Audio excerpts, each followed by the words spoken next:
Hello everyone, good morning সবাইকে। তো আমি শিউলি আবারও তোমাদেরকে সাথে নিয়ে নতুন একটা ব্লগ নিয়ে তোমাদের কাছে চলে এসেছি।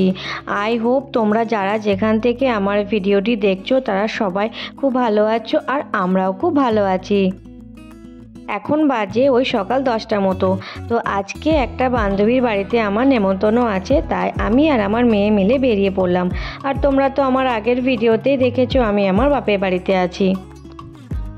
গতকাল আর কি মেয়ের খুব শরীর খারাপ ছিল, তো তার জন্য না ও রাত্রে ঠিক করে ঘুমাতে পারেনি, তাই দেখো টোটোর মধ্যেই ঘুমিয়ে পড়েছে। আজকে বিকালে না আমি শ্বশুরবাড়ি চলে যাব। কি বলতো, মানে জন্মদিনের জন্য আর কি বাড়ি এসেছিলাম, তো এবার দুদিনের জন্য থেকে আর কি চলে যাচ্ছি। মনটা অনেকটাই বেশি খারাপ করছে। কি করব বলো, এটাই তো মেয়েদের জীবন। তো এই যে দেখো বান্ধবীর বাড়ি এসে গেছি, আর আমি না সেরকমভাবে ভিডিও করতে পারিনি। আর দেখো আমাকে মানে থালা ভর্তি করে আর কি এত রান্না করেছে, এত খাইয়েছে, তোমাদেরকে কি বলবো। আর এদিকে মেয়ের শরীরটা আগে থেকে অনেকটাই ঠিক আছে। তো চলো এবার আমরা তাড়াতাড়ি করে বাড়ি গিয়ে আর কি মানে উল্টো রথে দইটা টেনে আর কি চলে যাব।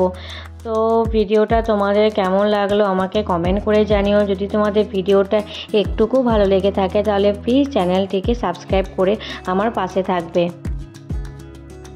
এই যে দেখো তিনজনায় দাঁড়িয়ে আর কি ছবি তোলার জন্য ব্যস্ত। ওটা তো আমার মেয়ে, আর এই যে দেখো বাঁদিকে এটা হচ্ছে আমার দাদার মেয়ে, ওটা হচ্ছে বোন। আর কি বলতো, যখন আর কি বাপের বাড়ি থেকে মানে শ্বশুর বাড়ি যায় তখন না একটা মানে চরম দুঃখ কাজ করে মনে।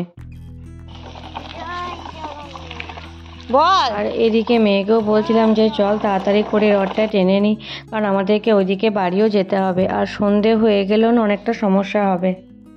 তোমরা ভাবছো উল্টো রথটা অনেক দিনই চলে গেছে, তো আমি এত দেরিতে কেন পোস্ট করছি। কি বলো তো, আমার শরীরটাও না ভালো ছিল না, তো তার জন্য এই সমস্ত ভিডিওগুলো আর পোস্ট করা হয়নি।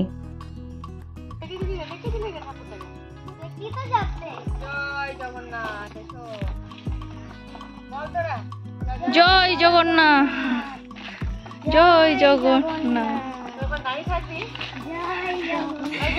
যা রে,